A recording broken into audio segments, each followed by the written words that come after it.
Good morning, boys and girls. Today we're doing lesson 37 and 38 in our problem set, where we're going to continue on with multiplying fractions. I did also make another video just reminding you how to convert improper fractions to mixed numbers. If you want to watch that first, it's just a few minutes. Today they're asking us to multiply using a tape diagram. I'm going to kind of show you a tape diagram and the standard algorithm. It's a good way to see it out. So first what we have is we're multiplying 4 2/3, and we're doing that 2 times. So notice that I'm going to draw it twice because that's what we're multiplying it by.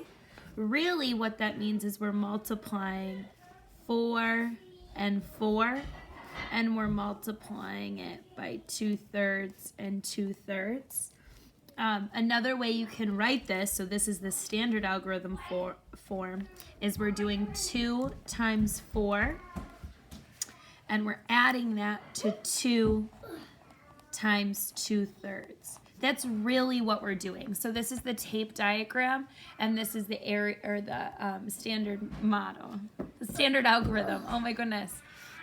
So what we do from here is we're going to multiply 2 times 4, which we know is 8, and then we're going to add that to 2 times 2/3. Now we talked about last week that we could convert this, and we know that we could do it to unit form. So it's 2 times 2/3. Because we're dealing with thirds, we're going to keep the thirds, and then we multiply our numbers. 2 times 2 is 4. So giving us an answer of 8 plus 4/3. When we have 8 and 4/3, I can't be done. This is improper. So I need to convert it to a mixed number. I'm going to take this improper fraction, and I'm going to try to take 1 whole out of it. Remembering, if I'm dealing with thirds, I'm going to take 3/3 out, because 3 divided by 3 is equal to 1.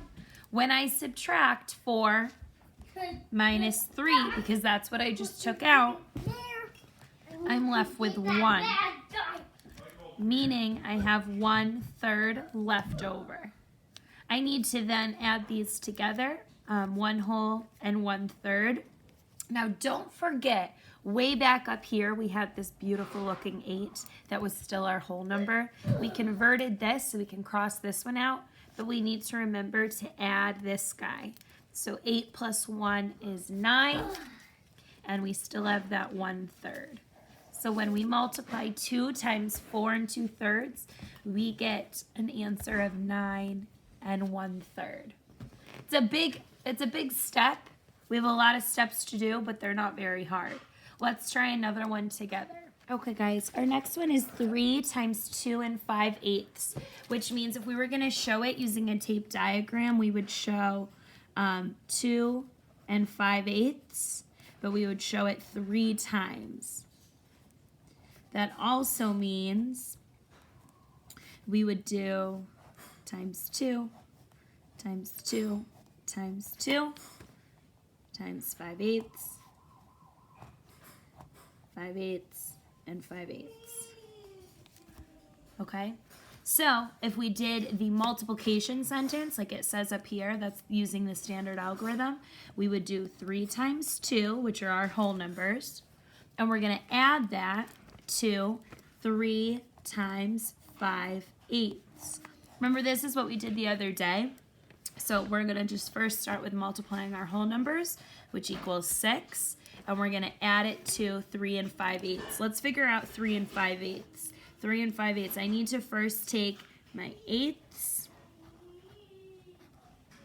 and I have 3 times 5. We're going to keep that 8ths, and 3 times 5 is 15.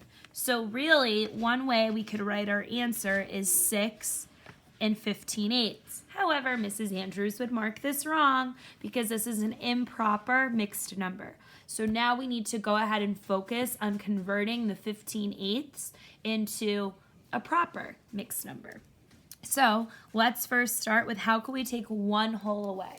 Let's look at our denominator, and we're dealing with 8ths, so that means we're going to take out 8ths. 8 divided by 8 is 1. So let's see, 15 minus 8, what we dealt with here. So what do we have left? And we should have 7 left, right? Our 7/8. Can we take 8 away from that? No. So another way to write 15/8 is 1 7/8. And we need to add that back to our whole number. This one is now gone. We converted it to 1 7/8, giving us a total answer of 7 7/8. So let's go back. 3 times 2 5/8 is really equal to 7 7/8.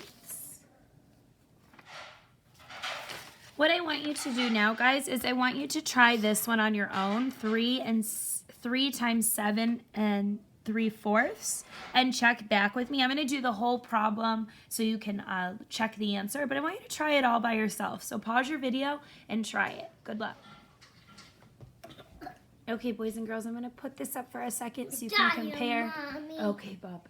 Be quiet, okay? Okay, got ya. Okay, I got you too. Here are all the steps I did. So I started with my tape diagram to kind of break apart into better. Okay. To break apart and to better understand my equation. Then I did my... I need to do my lunch pack. Okay, go get your lunch packed. And then I have my standard algorithm.